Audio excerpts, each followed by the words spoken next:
మాచల లక్ష్మణకు జోహాలు జరుపుతూ నాకు ఇచ్చిన కొద్ది టైంలో నా అన్నకు సంబంధించిన సంబంధం నేను ఉన్నప్పుడు అన్నతో కలిసినప్పుడు కొన్ని విషయాలు చెప్పగలుగుతా.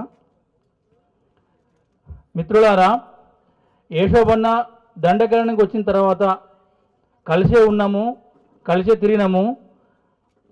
అతనిలో ప్రజల పట్ల సేవాభావం అనేది ఎక్కువ ఉండేది. ఎందుకంటే ఆ సేవాభావం ఉండేపటికనే అక్కడి భాష యాస నేర్చుకోవడం జరిగింది. అది లేకపోతే అక్కడి భాషను అక్కడి యాసను నేర్చుకోవడం చాలా ఇబ్బందిగా ఉంటుంది. అన్న ఆ విప్లవ దృక్పథంతోనే భాష నేర్చుకున్నాడు.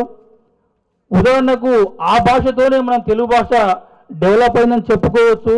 ఆదివాసులను మనం భాష కానీ సంస్కృతి కానీ మనం అక్కడి నుంచే వచ్చినాము. రెండు విషయాలు చెప్పగలుగుతున్నా.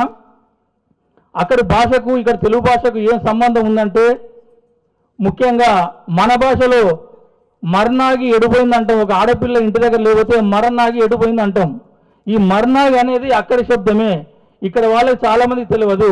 మర్ర అంటే చెట్టు, నెయ్యి అంటే కుక్క, చెట్టు కుక్క అని అర్థము.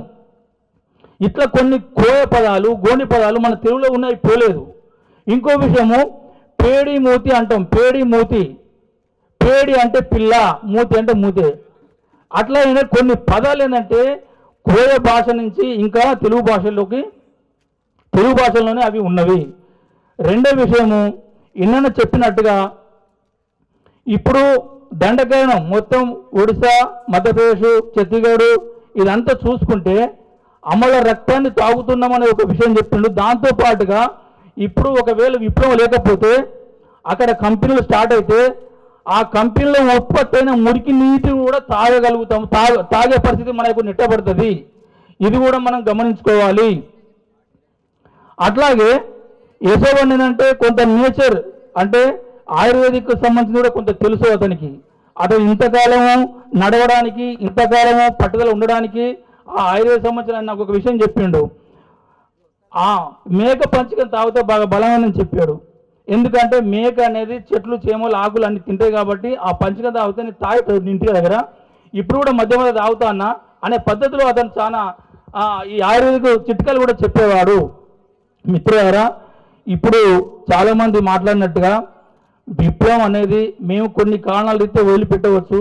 అయితే అది పరిస్థితి ఇలాగే ఉంటే గతంలో కూడా కొందరు నక్సలైట్లు సరెండర్ అయిన వాళ్ళు ఉన్నారు. దానిలో గుణపడం తీసుకొని మళ్ళీ వాళ్ళు విప్లవంలోకి పోయిన వాళ్ళు ఉన్నారు. పరిస్థితి ఇలాగే ఉంటే, ప్రభుత్వాలు మారకపోతే మళ్ళీ వచ్చే పరిస్థితిలో సిచ్యువేషన్ మేము ఇలాగనే బతకపోవచ్చు. అప్పుడు విప్లవం మళ్ళీ ఉధృతం కావచ్చు. అందుకోసం ఈ చిన్న అవకాశం ఇచ్చిన అధ్యక్షులకు మిగతా అందరికీ ధన్యవాదాలు తెలుపుతూ, విప్లవాన్ని తెలుపుతూ నేను ముగిస్తున్నాను.